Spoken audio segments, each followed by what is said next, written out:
Welcome back, everybody. We're back on the podcast, second one of the day, but this one's really special. I'm talking to somebody that is a pioneer in the entrepreneurial world of Jiu Jitsu, and I'm really proud to have this guest on the show here today, Mr. Jonathan Kowalsky from GRAPPZ. Thank you for doing this, brother. What's going on? My pleasure. Thank you for having me. Habib, it's really good to talk to you. We've been talking back and forth on Instagram for a while now. You have been very busy on the grind, advertising and promoting your brand, and I love the energy. Thank you, sir. I'm a hustler. Hell yeah, man. I see it clearly. And man, it's amazing. You're a person with so many trades. I don't know how you do it. You got a lot of things going on, man. I do. So first and foremost, I'm an actor. I'm sure you figured that out. But that is my main gig. I've been acting since like 2002. I'm based out of Los Angeles. So, I've worked on a bunch of TV shows and movies, and kind of got me into this world that actually was what connected me to Olympic gold medal wrestler Kurt Angle, who is a partner in my brand and my company. Beautiful. And we did a film together years and years ago, and we became friends. And that friendship has led into years later. I had this idea, and he helped me get it going. I see. Is that film Tekken? No, it was not Tekken. Good question. It was called Beyond the Mat. Okay. Kurt wasn't in Tekken. I did Tekken, but it was a film called Beyond the Mat. It's actually a sad story in that it never got released. Okay. So once in a while, there's some shady people behind the production of the films. And we had a really dope wrestling movie. I played the bad guy. He played my coach. And long story short is, the producers got indicted by the FBI, from what I understand, because they were like, yeah, it's a cool story, but it's sad. We all got paid as actors, but the movie never got, and it was a really good movie. It was called Beyond the Mat. And from what I understand is, after we wrapped the film, the producers got indicted for some sort of like embezzlement. Okay. And this film is what they owned, and it counted as an asset. Oh, no. And because it was an asset, essentially it got frozen, and they were not able to sell it. Like the director and the writer who, they were the artistic people behind it. They didn't own the rights to it because the people with the money owned the rights to it. And when they got indicted, that got frozen, which sucked, but it was a great project, and me and Kurt sustained a pretty good friendship. I mean, that's good. Like sometimes in the worst situations that you feel like all the shit hit the fan, 10 years down the line, there's fruits that you harvest from the seeds that was planted from a bad situation, right? Absolutely. I live by that. That which does not kill you only makes you stronger. You just got to find the fruit, 100%, man. But you know what? There's a growing population of fighters that are getting to know each other, and eventually somebody working in that department that has that video is going to leak that shit, man. And we're going to get to watch it. Yeah. How about this? It's out there. Because I've trained with people before, and they're like, wait a second. You're the guy from Beyond the Mat. So people have seen it. And I'm like, how the fuck did you see it? It's out there. It's the internet, baby. I love it. I love it, man. We can get whatever we want. Have you ever been to the Middle East, Johnny? I've been to Morocco, which is North Africa. Cool. So not really. I would love to go to Abu Dhabi.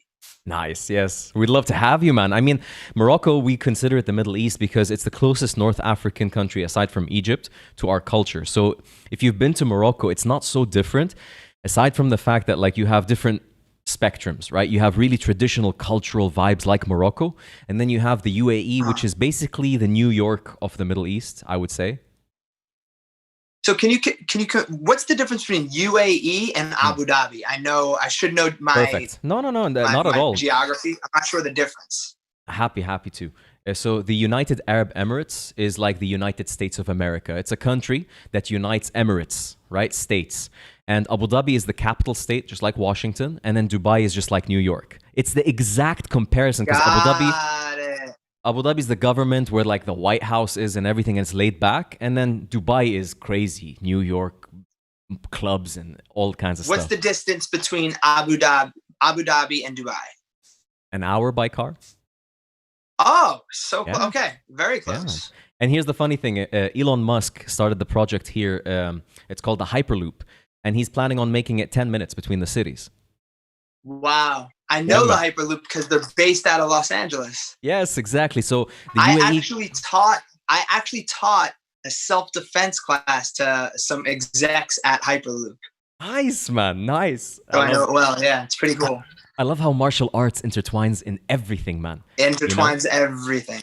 Yep, exactly. Because eventually, like in business, I see a lot of people. They're hustling. They're getting their degrees and they're focusing on their grades. But the thing they miss out on, man, is the networking. This is what gets you things in life, and martial arts gets you networking like crazy. Absolutely. I've met some of my closest friends to business associates all through martial arts. Man, I love it. And you know what? Like, this is the interesting thing about the UAE. They're a country that's on like the pioneering front of the Middle East, and they want to bring in everything new. So when Elon Musk was getting red tape in the States on his project, the UAE is like, come here, Elon, come here. We got a free range for you. Let's go, man. We want technology. We want everything you've got. Same thing with Dana White, right? That's where Fight Island is now, we know, is in the UAE. Yes, sir. Yes, sir. So here's the thing. Which is awesome. So for sure, I will be visiting in the near future when things get to some normalcy. So here's the thing, Johnny. My wife and I were cruising around, and there's an area called Yas Islands where the Formula One is and all these like amusement parks. And we see this weird-ass building being built with no signage, nothing on it 8 months ago. And we're like, what the fuck is this building? Like, what are they doing this for? And lo and behold, they're building this entire like mall structure for the UFC just for them. It's like a 45 prison. Wow. It's going to be sick. It's gonna be sick. So we're all excited. The whole, like, you feel like even though there's a pandemic going on, the city has come to life and all the martial artists are like pumped up for this. Yeah, absolutely. Yeah, man. So I wanted to get to know you a little bit before we get talking about GRAPPZ, which is a beautiful company. But to understand the company, we got to understand the man. So what got you into BJJ and martial arts? Was it acting first or martial arts? Great question. So I was a lifelong athlete. It's really hard because when you take the difference between martial arts and, because wrestling is what really was my start. I see. But is wrestling a sport or is it a martial arts? It's like a step away from BJJ. Okay. I grew up in New York and I actually first got into judo. That was my first martial art. Okay. And you know, you're talking 6, 7, 8 years old, from like 6 to 8 or 9. Wow. And then when I got into middle school, that led me to wrestling. And New York's a pretty big wrestling state. And I was an angry kid. I used to fight a lot. I had 2 older brothers. So it was definitely like an angry kid, like an aggressive kid. So wrestling kept me sane and I was good at it. I excelled at it because I was tough. And I wrestled from middle school all the way through college. I'm not sure if wrestling is part of the collegiate world in Abu Dhabi, but it's not. Yeah, man. It's one of those things where it becomes part of your life. You know, most wrestlers, when they meet another wrestler, you can relate to them because it's like you spilled the same blood in the same mud kind of thing. Got you. Yes. I graduated college in 2002 with always the aspiration to move to LA and start my acting career, which a lot of people do, but I actually sustained it. Okay. So I came out here in 2002 with no connections, and my objective was to become a known working actor. And it took years. It's a very hard business. I want to say millions of people from all over the planet move to one city in Los Angeles and pursue their dream of becoming an actor. So I was another drop in the puddle. And I want to say after like 5 years, I was able to kind of figure it out. Incredible. In that 5 years, I walked into a BJJ academy, and I kind of knew it just from UFC, from watching UFC, OG UFC. Yes. And I kind of knew what it was, but I was a wrestler. And I knew what BJJ was to an extent. And I knew they had cauliflower ear too. And there was a little bit of fear factor involved because I feel like they were next level with me. I used to get in a lot of street fights, and I'm like, I had edge on most people because I wrestled, but here was an edge on me because I didn't know jiu-jitsu. Interesting. So I walk into a jiu-jitsu academy and they're doing the class. And then after everybody's rolling and the coach is like, oh, nice to meet you. Come back. I'm like, hey, can I roll? He's like, sure, if you feel comfortable. And, I stand up with this dude. He was a purple belt, I remember. Okay. And take him down within a sec. I'm like, damn, easy takedowns. Nice. And I took him down and he wraps his arm around my neck. And wrestlers, we don't choke each other. I didn't know what a guillotine was at the time. Sure. And he just puts me in a guillotine and taps me within 15 seconds. I'm like, motherfucker. Am I allowed to curse? Am I allowed to curse, by the way? Anything you want, man. Great. This is two homies hanging out. There we go. So I'm like, motherfucker. Holy shit. All right. So right there, I was addicted. Nice. I was that new white belt who literally was there 5 to 6 days a week. Oof. And not to pat myself on the back, I excelled because of my wrestling background, because of my work ethic. I was tapping blue belts 6 months in. Yeah, you're the blue belt nightmare. Yeah. Most people know when they're going against a wrestler, like, shit, did you wrestle? I'm like, yeah. Exactly. So pull guard. I excelled. Yeah, right. Yeah, keep that. So I excelled pretty quick, and I climbed up the ranks. And through the years, the thing that sucked is I'd always have a major injury. So about every 2 to 3 years, I've had 5 knee surgeries and 2 shoulder surgeries. My God. Just to give you all from jiu-jitsu? Not all from jiu-jitsu. I got into MMA for a bit. I want to say when I became a purple belt, I got into MMA and I started getting it hardcore into boxing. Nice. And I'm sure the combination of years of wrestling and half Nelsons, then years of jiu-jitsu, and then boxing was just the straw that broke the camel's back. I literally threw a left hook and my shoulder just gave out. Oh, and I had a torn biceps tendon, labrum, and rotator cuff. Okay. It was pretty shitty. But is it not just from, it was just a collaboration of all of the shit that I've done to my body. One of my knee surgeries was from a motorcycle crash. Okay. And then 2 were from jiu-jitsu and 1 was from wrestling. So yeah, I beat myself up, but still, I would still say I'm 100%. Like I still train with high level dudes. Like Kit Dale's one of my main training partners right now. Very cool. I saw him on your website and branding, so I figured there's some connection.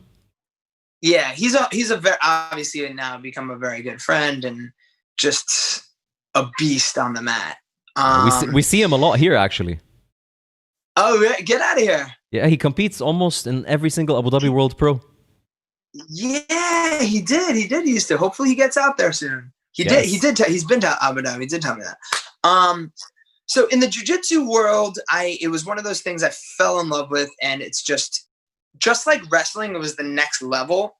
Yes. It's like, this is what I'm going to be doing for the rest of my life. When I'm 75 years old, I will be slowly crawling my ass on some white belt and hopefully tapping them. Hopefully, that's the dream. That's the dream, hopefully.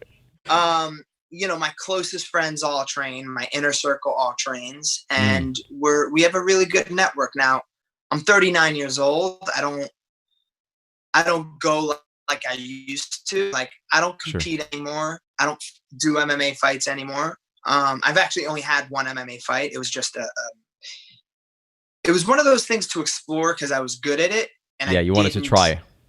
I wanted to try it, but that same week I booked a guest star on a TV show, and I'm like, what the fuck am I doing? Luckily my face was fine, but I ended up winning the fight.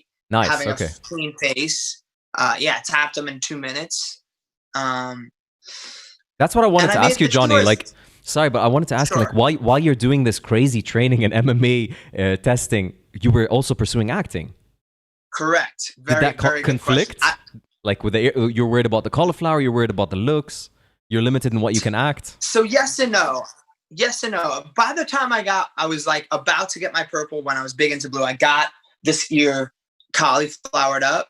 Okay. It's not bad, and what I'm sure, like most guys, I drained the shit out of it, and I was really aware. It's one of those things where if you look, you could, and you can see it. But if I'm in a casting office and I'm looking here, it's really hard to tell that I have it.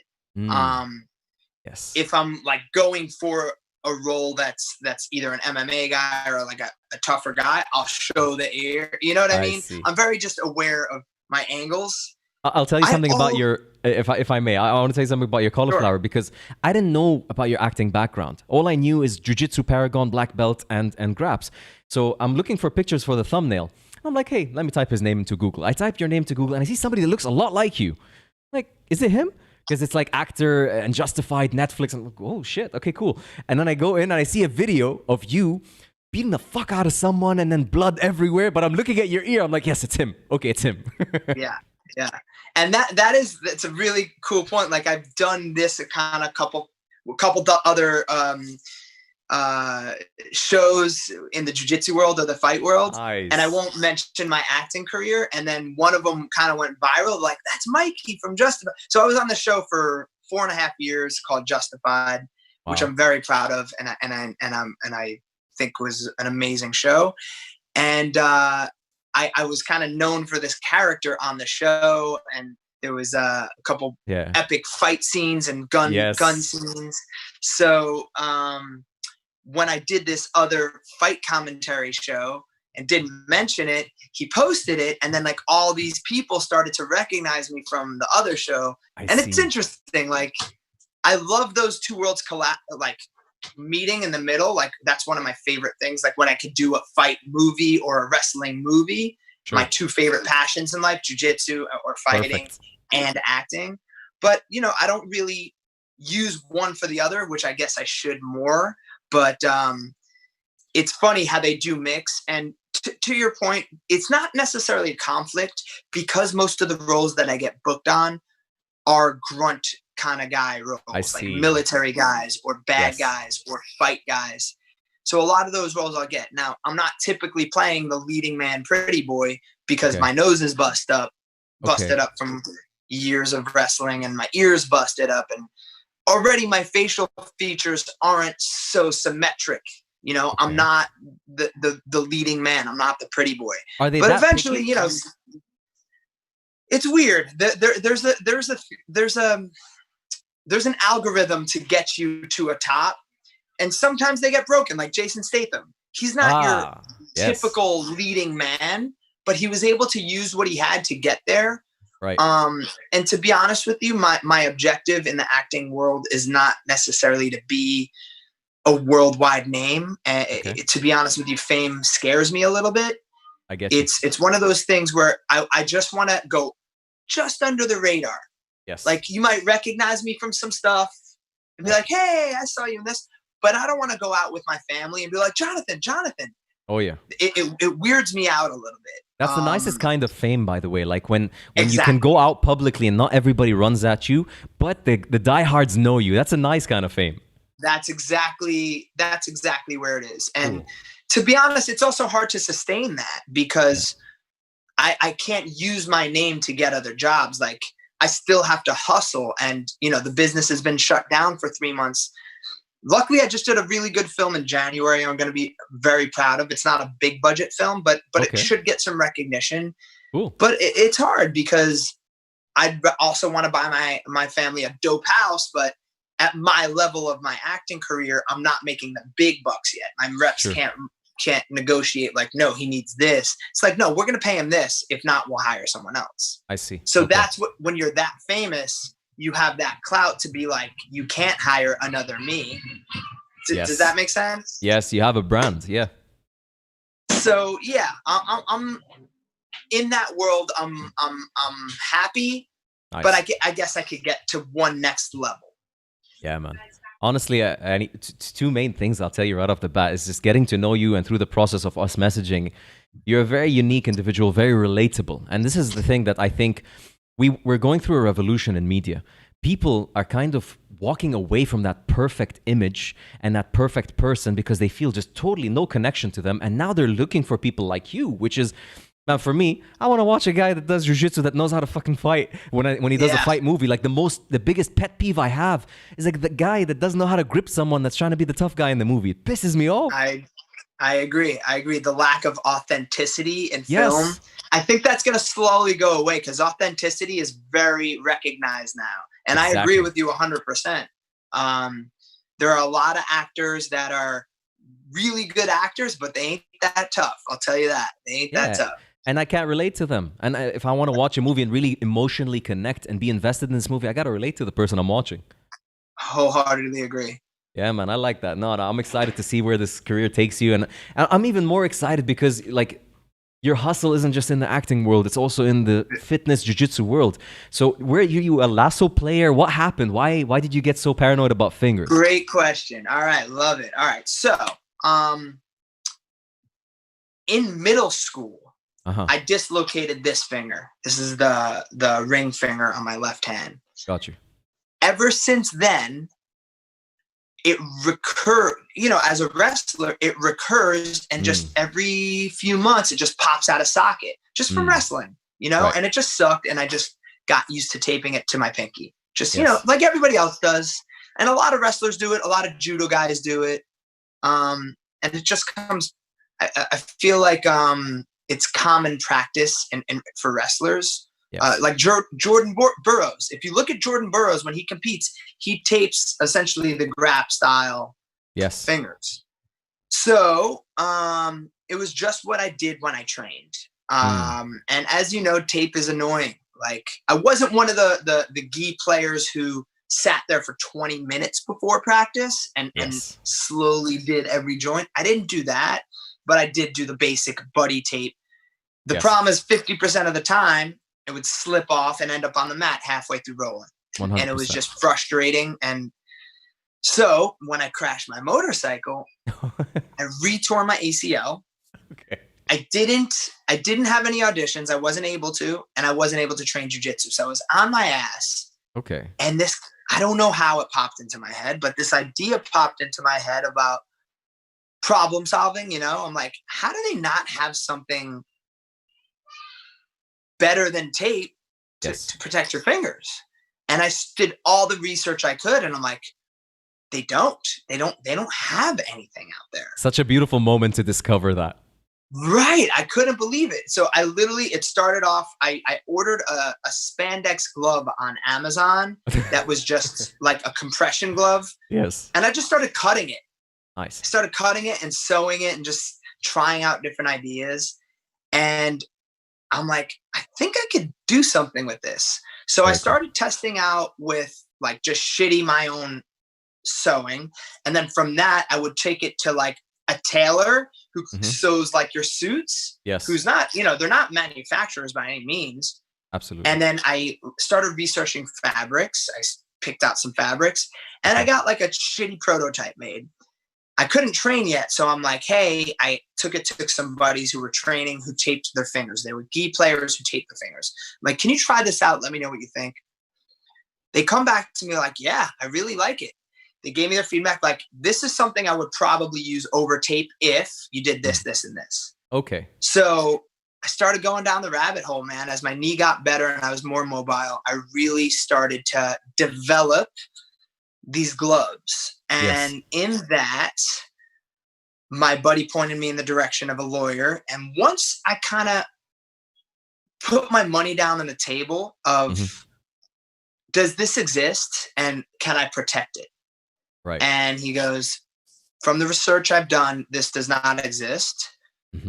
And yes, I think I could get you to get it protected. Amazing. And once I put my money down on the table, that's when it really was like, all right, I'm going for this. Yeah, you have to commit. Exactly. And I always made a deal with myself in that acting's always going to be my number one focus. Yes.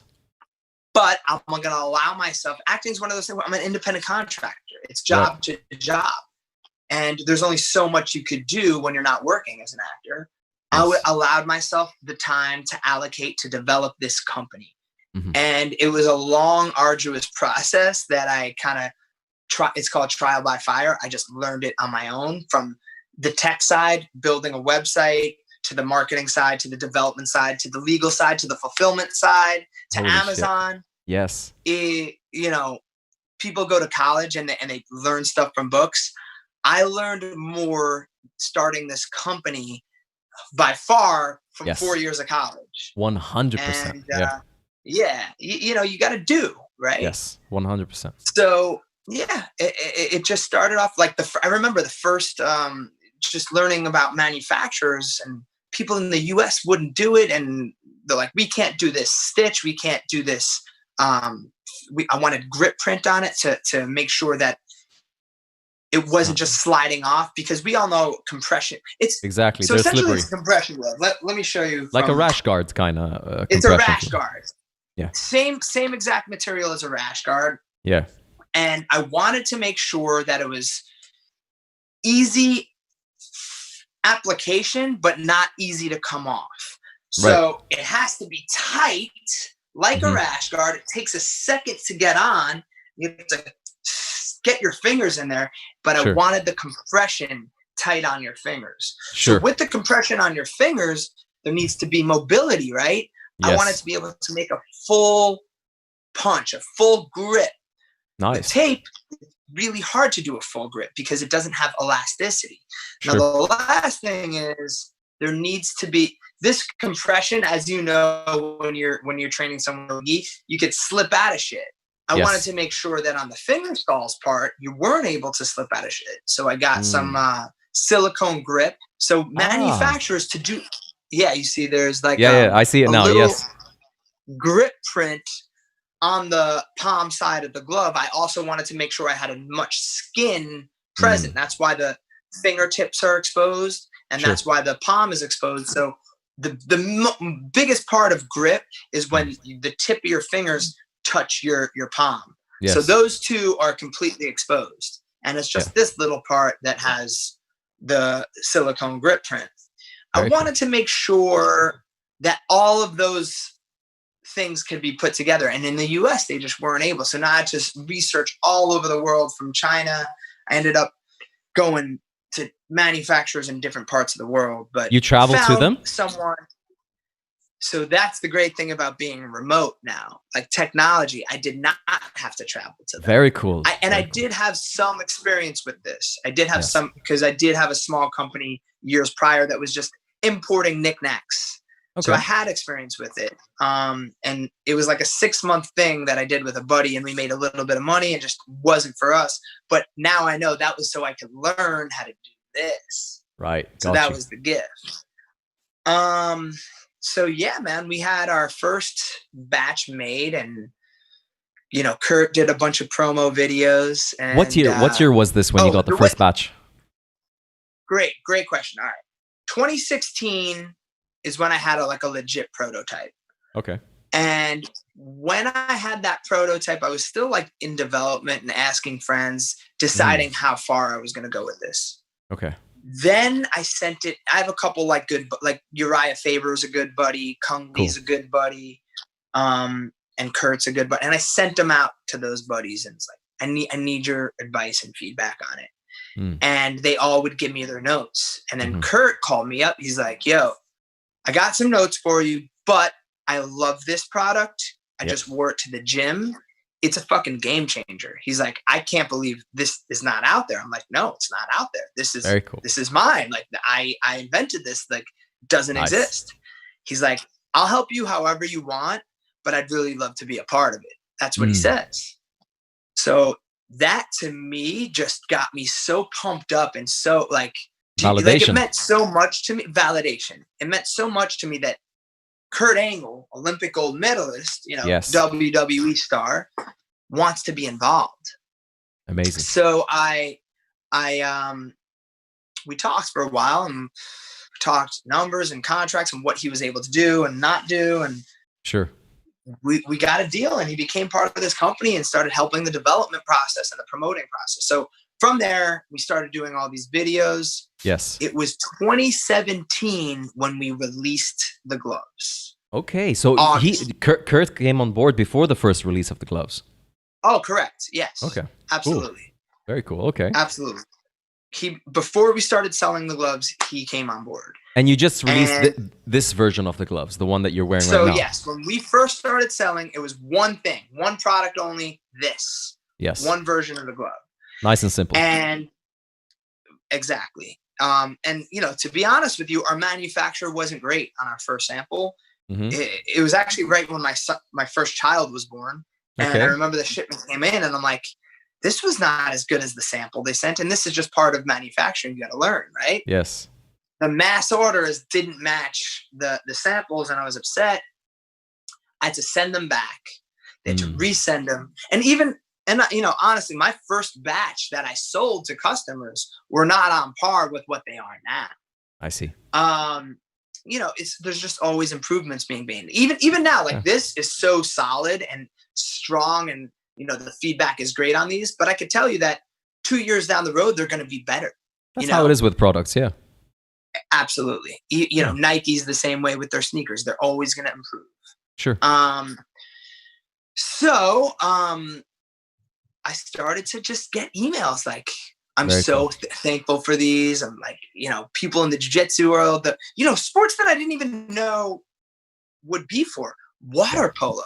Like there's this group in Florida that somehow discovered my gloves, and I started getting all these orders in Florida. I'm like, what the hell is this?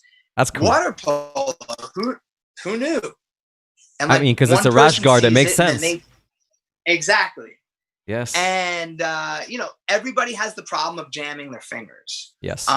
So the great thing about this is it's two things. It's preventative and it's post-injury. Meaning if you already hurt your injury and you want to keep training, you wear this. Yeah. Or if you're a musician, if you're a doctor and you're like, I cannot afford to fuck up my fingers, you wear these. And you might take some shit. That's the truth. Like people will bust your balls about it. Like I just had a customer hit me up. He's like, I just got him in. Our gym just opened up. He's like, I got to say, I love them. My fingers are great. I did take some shit for it because end of the day is we're ball busters, right? In any sports team, we bust each other's balls. And if I didn't own the company, I would bust your balls. Like, what the fuck is that on your head? Are you a lobster? Are you a teenage mutant ninja turtle? But end of the day is they work, Yeah, so man, 100%. And sometimes it's a good thing that people draw attention to them. Like when they talk shit about them and talk about them and then somebody defends them, that's a good product that you defend somebody's. That's exactly correct. Exactly, And that is what's happening. So, nice. I'm very proud that like the feedback has been mostly good. Of course, it's, on Amazon, we have 4.5 stars, which is great. But we don't have 5 stars. Okay. End of the day is you're not gonna, not every single person across the board is gonna like it, and that's okay. Sure. The biggest obstacle we have is sizing. So as you know, there's so many different variables in a hand. There's finger length, finger width, wrist width, hand width. So the problem is you want the right amount of compression. There's also preference. Some people like it really tight. Some people like it really loose. Wow. So if you have really long fingers and they're very thin, the compression's not going to be as tight. Also, you might want to get more coverage or less coverage. Some people don't want it so high. Some people want it shorter. So preference is another thing. It's picking out the right size for you. Like I personally am like this is a large right here and it's pretty tight, but I wear a medium because I like it really tight. I got you. I want the max support. You don't feel like it constricts blood flow or anything like that? With me, I've never had that issue, but I've had that complaint. And when they say that, I'm saying no problem. We exchange it. They get a bigger size. They say problem solved. Perfect. So again, it's to each their own. Why does it restrict some people's fingers and not others? I don't know. Exactly. I mean, I'm not really a complainer. Yeah. Like when I get a medium, yes, the tip of my fingers get red and there is some restriction of blood flow, but I kind of like it. That's like with tape. Again, exactly. It's preference. So that's our biggest obstacle is the customer getting the right size. Yeah. But again, you'll eventually get there just by trial and error. But other than that, it's overwhelmingly great feedback. Listen, I loved it when you first shared it with me on Instagram. I really I sat down and usually the nice products are the one where you're like, why the fuck didn't anybody think of this? Like it's simple, but nobody did it. And that's usually a good sign. For me, Johnny, I always loved finger tape when I was starting out jiu-jitsu. Right? When you're starting out jiu-jitsu, you want to be you want that tight fit gi. You want to look like Andre Galvão. You want to tape your fingers, right? So you associate the coolness factor of jiu-jitsu with these things. But once you really get into it, and you really start getting the experience and the miles in jiu-jitsu, you get fucking sick and tired. My problem is not putting it on. I'm quick at putting on tape. My problem is taking it off and just like, you know, finding that fucking flip to take it off, or having to use one of my precious like beard scissors to fucking undo my tape. This is the shit that pisses me off. But I appreciated your products even more so when I saw that you're starting to diversify them for tastes of people. So like not everybody wanted this one. Now you had the Wu-Tang Clan. You had some different things. Exactly. Great point. So we sold this. Now, again, this is all out of pocket. So it's a baby budget. There are companies that like when they start something, they'll raise money for hundreds of thousands of dollars from venture capitalists. I didn't do that. So everything was out of pocket. So it had to be small. Everything was small, like marketing expense, small. My fulfillment was small. Like I only ordered like X amount of units each time. Yeah. And it took me a long while. And you know, that's my biggest obstacle is that I am a slow moving company, meaning my growth is slow because most professional businessmen, entrepreneur companies that would start, like 2 months later, they release the next product. Another 8 months after that, they release another line, like a line of clothes. Yeah. I literally only sell 5 products right now, and I've been on the market for 3 years. So there's a part of me, I give myself a little bit of allowance to focus on, 1, my family, 2, my acting career. Because before I started selling these, I didn't even have kids. Yeah. I launched the company to the public. Yeah. I want to say within months of my son being born. So I have to give myself space to focus on my acting career and my company. Acting career and my family. Yes. And then my apps. And a lot of people hate hearing that. Like I remember I was talking to Kurt's wife about it, and she wanted to know like where we were, and like, look, our numbers are here, and I gotta not make excuses, but let you know, like this is my side piece. And some people don't like hearing that, and it doesn't even feel right saying it because I know how much even this being my side piece, right, is I put more energy into this than most other people because that's how much of a hustler I am. For sure. But the end of the day is I'm not a venture capitalist with hundreds of thousands. I've never taken any money for this. So I'm limited to how much time and resources I can allocate to it. So it took a good 2 years. Yeah. I under the patent design, this was always covered. And it just took me 2 years to release it, which is I'm not proud of, but hey, they're there now. All right. So I knew that some people liked to tape these 2 fingers. I've had that from the beginning. I also knew that it's beneficial to have different variations. So I always had the plan and the prototypes from the all the prototypes were there. Yes. I just didn't start mass producing these till 2 years later. So about a year ago, I started selling these bad boys, which again, there's a whole other market of people like, finally, thank you. This is me, by the way. Like these are the fingers like I take. 2 fingers? Yes. Got it. That's why when you contacted me, I'm like, that's the one. Yeah. So these are, I go back and forth between the both. Okay. This is my major finger that's injured, and the best way to protect it is to put it to this finger. Yep. But yeah, I really enjoy these because it is as if you're not wearing anything. You don't know the difference. You'd be surprised how little, like the ring finger doesn't do much. They're very similar fingers too. Exactly. So I don't know. I just love these. Like you said, the West Coast GRAPPZ. I call them the FU GRAPPZ, the middle finger GRAPPZ. Ah, I see. Nice. Yeah, they just, they're very, like you said, they're very simple. They will not slip off. They do the job they're supposed to do. When you're done, you wash them, and then you wear them again. And it's just an easier, more efficient way. I'm not saying don't tape. If you tape, no problem. There are some people that tape and do this who their fingers are really mangled. Yep. again, another thing about this is the efficiency of it. You got to buy a pair, not roll of tape after roll of tape after roll of tape. Sure. And this will sustain you. The compression factor was just like a bonus. I knew that compression wear was healing. I knew there was a lot of benefits in it. Of course. But there are arthritic people that wear compression gloves by themselves because of their arthritis. So now how many people are hitting me up like, yo, my fingers feel so much better. When you look at all, like you can look on the website and just research all the bursitis and all the stuff that it's just a bonus that I just wanted to get the finger protection, and now the compression helps with all these other issues. So yeah, very lucky. We finally released our Rash Guards. We got nice, man. If you knew, yeah. So now we just sell. Sorry, I just want to add one thing for you right before you tell us about the versions that you sell, because one point that you didn't mention that I already feel, I'm a person with very sensitive skin, right? My hands get cut up when I play guards.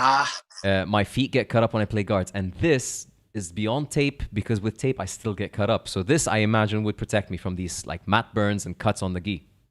Great point. I never even thought of that, because I guess because of wrestling and my hands are all calloused, I never had any issues with it. Yeah. And then sure enough, within the first year, the amount of people that hit me up like, bro, this is so great protecting my skin. And I didn't really relate to it because I didn't have that issue. But now I know how many gi players too, by the way, because they get beat I'm more no gi. Don't get me wrong, I do both. Yep. How mangled and cut up their fingers get. Yes, absolutely. This is a huge protector just against that. So anyway, I have 1 version, 2 version, and then Kurt Angle, which was, I forgot to mention, when he was in the WWE, this became part of his actual uniform, which is cool. His last year in the WWE, he wore this, but it was an American flag version. Yes, I've seen that picture. Look it up. I've seen that picture. Yeah. So that's Kurt's uniform in the WWE, which is badass. So we have the Kurt Angle custom edition of his red, white, and blue GRAPPZ. It's just this, but red, white, and blue. The same style that he wore in the WWE. Yeah. Then we just released our Rash Guards. I want to say, when did we do it? November of 2019. Right. Nice. And just like you and any other grappler, you have your preferences. I'm like, why don't they do this? I just did it the way I needed to do it.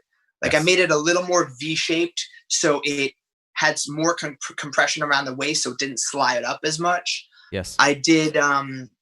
It really annoyed me that every Rash Guard just started to fray. You know what I mean? Like the stitching was different. It's called a union stitch. Yes. And I was so happy that they did it on the gloves. I'm like, can you do the union stitch all throughout my Rash Guard? Nice. So it's just a little superior stitch. It's a little more expensive, but I'm like, do it. And then as far as the material, I wanted really durable and really tight compressed fabric. Yes. So my compression shirts, I believe, are a superior to most other compression shirts. It also, again, it depends on your taste and what you want. Some people like really light and not too much pulling. I prefer a tight, like durable, like that gives you some compression on your joints. Agreed. So we just did that, and then I'm testing out some t-shirts. You know the I Love New York sign? Yeah. Like there's that logo. It's like I Heart New York. Yep. I did a version of that. I'm like, let me see how this sells. I Heart BJJ. And just wanted to see like how certain things like as a brand would sell, just because I knew that a vast majority of my customers are jiu-jitsu players. Of course. And just basic GRAPPZ t-shirts. And again, that's just branding. Can I ask, were you even looking at, for example, toes? Oh, good question. in development right now, actually. Good, man. Samples are, and this was, by the way, from Kurt. So Nice. Kurt first mentioned it, and I'm like, yeah, that's an idea. He's like, what about toe graps and graps for feet? Yep. And I'm like, good idea. And I kind of put it in the back of my head. Yep. And then just through the years, customer after customer after customer was asking the same way you asked. Yes. And then finally in this pandemic is when I really started to develop them. Nice, man. So I have my samples coming. I have my samples coming in. Okay. It's still going to take time because once the samples come in, there's going to be a back and forth of modifications, also a test period. But again, it's questionnaires and it's R&D, research and development of getting what's ideal and also what will make the most money, because there's something I could do that's basic on Amazon. That's like, they have these grappling socks. And I'm like, I don't want to be basic. I don't want to just be what I want to do something that's, one, going to be as simple as possible, like as if you're not wearing anything. Yep. And two, protect your toes and protect the skin on your feet. Yes. So I'm on it. It is definitely going to be a process of back and forth before I come to the final. Hopefully they'll be released within 10 months. That's the goal. Man, do it. Honestly, I think the feet will be a huge thing because I actually have an issue with that. The only one thing I hate more than taping my fingers. I don't mind taping my fingers. It's the taking off, like I said. But the taping and taking off of the toes is a nightmare. It's an absolute shit show. Like, especially when your back's tired and you've been playing guard the entire fucking day, and then you have to go into guard position again to fix that. It's a nightmare. But something interesting I discovered. Quick question. What belt are you? I never asked you. I'm a purple belt. Purple belt. Yeah. And do you do gi and no gi or just gi? I would say 80% gi and then 20% no gi. But because like the UAE is such a gi focused country, that's all we do, man. Almost. Interesting. Yeah. Interesting. And are you guys big on foot locks over there now? Interestingly, not so much. We have some wizards. So here's the interesting, Johnny. And this is why I think this could be something cool for your brand. But the UAE, as I told you, is a country that's experimented with how jiu-jitsu could impact an entire country, right? So the highest chain of command put it into the school system, put it into the military, the police. So smart. So smart. Very difficult to find a male in any authority position that doesn't train jiu-jitsu or is at least a blue belt. Wow. So this is a very good thing. thing. Badass, though, by the way. Oh, yeah, man. And you know what? We're a very chill society because of it. Nobody's fucking angry. Absolutely. We've all gotten the venting out. But that's it. The thing is, we have about 600 black belts that were brought in from Brazil, whose job is to teach these people. And we have pressure passers, guard player, old school, new school. We have such diverse jiu-jitsu. So when you say, do you have this? We've got everything. It's just in different little cliques. You gotta be part of certain cliques. So I'm in the pressure pass game. So the granddaddy of my group would be Ursula Beta. Got it. Teresopoulos' famous coral belt. Guy's a pressure killer. So that's our game. It's gi, pressure, suffocate your opponent. And then you've got the leg lockers and stuff. I'm more old school too, by the way. I initially started under Henzo. Okay. And as you saw, I am a Paragon Black Belt. But yes. I would say, if anything, I'm more old school, like less leg locks and more pressure and just old school fundamental BJJ and just over and over again. Like, I'm not Baron Boloing you, but you'll know that the arm bar's coming and I'll still get it. And you can't do anything about it. Exactly. That's fundamental BJJ. Yeah. But it is interesting how the sport is evolving so much. I'm, a little impressed with how leg locks are getting there. Mm-hmm. I'm not great at leg locks. Yes. That said, what I'm great at is defending my legs. I try. Most people cannot get to them because I'm a top player too. Like, I'm so aggressive that I'm not gonna give you my legs. Yes. But as you were saying, with both foot protection, hand protection, I think we could all agree worldwide this is a hugely growing sport, a fast growing sport. It is. And I think it's going to take over. What I hope is it gets in the Olympics. Yeah. And it becomes part of our school system. I mean, So something interesting for you is that the UAE itself created the first independent jiu-jitsu organization called the JJIF now, and they're the ones Okay. that are fixing it up to get it into the Olympics. So they created the Asian Games, and they succeeded in that, and every country created their national team for the Asian Games, and this is the step to the Olympics. So they're piloting it right Wow. now, using the school model. I'm pulling. I love it. I'm pulling for it. Oh man, Do we you know have, the numbers worldwide right now on jiu-jitsu practitioners? I would actually love to know. I would love to find out. Yeah, I'm that going to do number. that. I have to do that research, but I Yeah. did it back in 2016, but it's written down somewhere. I got to do it again. Brilliant question, and I'm actually like after this podcast, I'm going to research to at least know in this country how many people we have. That's a brilliant question because we'll probably Also, have a the rate shitload. of growth too. Yeah, Mm, the rate of growth from like 2016 to 2017 to 2020, it's probably hugely growing. Johnny, I did a podcast this week on Monday with a guy called Taufik from Mauritius Island, Africa. He was the Okay. first white belt, forget black belt. So he was the first white belt in the island. And he started training and he started dragging people with him to start training. From 2008 to 2020, he got 2,500 people training jiu-jitsu, 32 academies Wow, in a country of 1.4 million. So that's a big that's ratio. crazy. Yeah, man. Huge ratio. Yeah, so I mean, that it's just growing. that speaks about the sport. Like we become addicted. And You the know? girls, man, the girls, this is the biggest thing. Not every martial art is appealing to the ladies. That's Jiu-jitsu true. is so appealing to them because they feel powerful over men. What other martial art gives you that? Well, you know, I'm sure you know the lineage, and that's exactly Elio Gracie was not a big man, Yeah. and he had to modify the sport to make it that the smaller person can Yes. use technique, to Yes. use leverage over strength. And we Mhm. all know that, like some of the best on the planet. Marcelo is not a big dude, you know? Yep. Cobrinha, I don't know if you know that is Of not course. a big dude, and he's killing course. people, you know? Yep. 100%. Have you ever been man. to Los Angeles? Oh, man, I can't wait. I have not, but it's happening soon, man. Make sure you let me know. I I'd will. love to host you. I will, brother. Get some good roles in. That's the thing, man. Like, it's been the UAE and this whole jiu-jitsu scene has been such a bridge to the US and Brazil because we have this enormous exchange that happens every year at the Grand Slams and the Abu Dhabi World Pros. Everybody from Los Angeles, that's a regular competitor, comes here because the prize money here is huge. This is Yeah, and, of course. and ADCC started in Abu Dhabi as well. So Abu Dhabi Of course, Combat Club. yeah. So we're very blessed, man. I tell you, like I feel like I live in Real Madrid, right next to the stadium in terms of like, let's say, soccer comparison.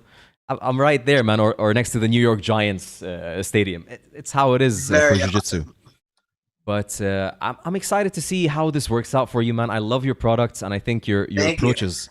I think it's the right way because, from my humble experience, I'm terrified of people that hustle way too much with products because you almost feel like the new release is what's carrying the company and not the product. They're just Right. building empty hype. So I like the fact that you're taking your time. You're telling me 10 months for the fee. I'll wait 10 months, man. If it's going to take that Yeah. long to get a proper one, I'm down. And you know, I'm also like I said, like my objectives here. I'm an actor. Yes. I'm very passionate about my company. I'm very passionate about my products. If there's something that I could go that's across the board, any customer, whether they like my product or not, is going to be like, they have great customer service. I'm always treating my customers like gold. Yeah. So That said, there's going to be a point where my company's going to, I don't want you to get me wrong to that. I don't think my company's going to get huge. right. It's just of when it's going to get huge. Yes. It's going to take a second, and I'm not racing, but it will get to a point where it's going to be worldwide. It's going to be, you know, I'll probably be a sponsor of a UFC or a big event. Let's go. I love it. You know, it might be me even stepping to the side and hiring a CEO. And then I can focus on what I need to focus on. And then this person focuses on the company. It might be me licensing it to a huge brand to help me navigate the big leagues, you know, Yes. getting into Walmarts. And do you guys have like Walmart there? Yeah, we don't have Walmart. We have similar stuff. But yeah, I get you. You know, like Target, whatever, getting into every single store, because right now it is just a niche brand, but the brand will get to a level of Hayabusa, you know? That's the Man, goal. you know what? Like, Or even Ruka. I love Ruka. man, Ruka branding is incredible. They kind of fell out of space recently. I don't know what happened. A little bit. Yeah, Yeah, I haven't seen anything. I don't know either. So they have in Orange County, they have an actual Ruka gym, and they still have like Mike Bisping, and they have Chris Cyborg. She trains there. Yes. And they do sponsor these fighters, but as far as like MMA gear, exactly. Like you said, there's a pause going on, but they're probably going to do a big push soon, is my guess. But just like every brand, there's a this. I think the problem with like fashion accessory brands is it's so marketing and money based. Like it's cash heavy. Right. You're in a different ball game. You're in something that actually has a functional purpose. Functional purpose. Yeah. Yeah. So I definitely think it's going to be there. And man, you've got plenty of directions. I think like between what you're doing and possibly licensing with big brands because you got that patent. I think, man, you're good to go. And I genuinely believe that like jiu-jitsu is not the limit at all. Like you said, you've got a lot of brands and companies, but somehow I have a feeling that in 5 years from now, I'm going to see this shit everywhere, man. I'm going to see GRAPPZ all over the place. So I can't wait. Yeah. I hope so. I wish you all the best. I'm really happy to have you on this podcast. You're a genuine gentleman. I like the way you think. You're a chill guy, and I wish you all the success in the future, brother. I appreciate you, man. You as well. I love that you are keeping the community to get together worldwide, because the jiu-jitsu community is a great community. It is. And I think you're doing great things, informing us all, keeping us all together. I'll definitely promote you. Keep doing what you're doing. Brother. Thank you. Keep doing, and make sure you contact me if you come out to LA. Oh hell yeah, man. Oh hell yeah. Vegas. I can't fucking wait. Vegas is dope if you ever been there. I haven't been to the States. Last time I was 4 years old. So I haven't been there as an adult. Yeah, man. I'm coming. Come visit. Habibi, thank you. Thank you so much for your time, brother. Thank you.